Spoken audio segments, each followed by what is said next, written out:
Good morning mga off-roaders. I'm back to biking again. So I'm here in Valencia and Ogahong. I saw this this crossing going up to Tejeros by another route.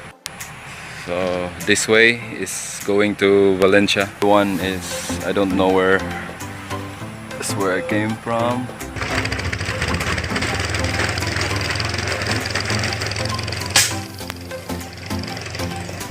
Kuyawa kayo. Dead. You're dead, man. We'll make our own trail, guys. Then slide kayo because of the Lox Rock, and also climbing this way. Go up to, I don't know where I'm going, but I'm heading to Japanese shrine. So hopefully we can find a new trucks here. It's not a big vehicle, it's a new truck like this. But still, I can see the flat road na. Alright. I'm here. you guys wondering where I'm now. I'm here at the somewhere here sa between the tree, going to Japanese shrine.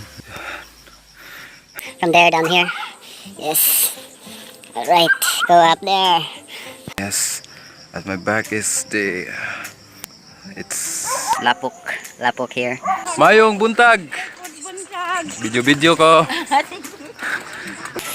Okay. Sudas dalan eh. And wah! Alright, kuya.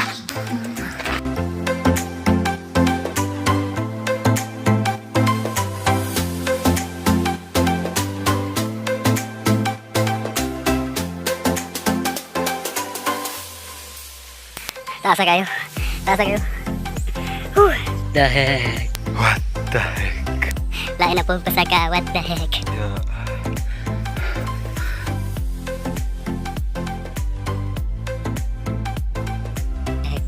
Magani na anay kana makita na to ang panganod.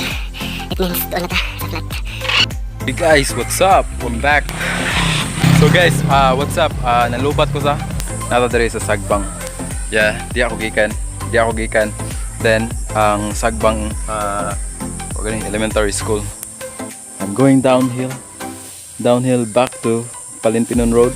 Going back to Dumaguete, so see you later. Okay, because this road here is very slope, handig and dire. So no time to talk to you. So see you later when I arrive in the flat road. Okay, bye bye. Guys, I'm back, and I'm safely back here in the lowland. My back is the pigeon resort where lots of pigeons, and then also a resort. So okay guys, I'm back here at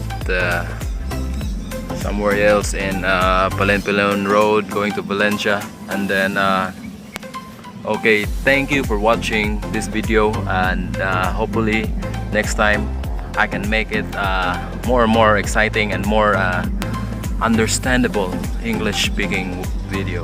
Alright, goodbye and thank you for watching. Off-roaders out. What's up, this is SIENES and you're watching Off the Road. Don't forget to subscribe to my channel. Shout out to Ken's Gaming for making this design, so hopefully you can subscribe to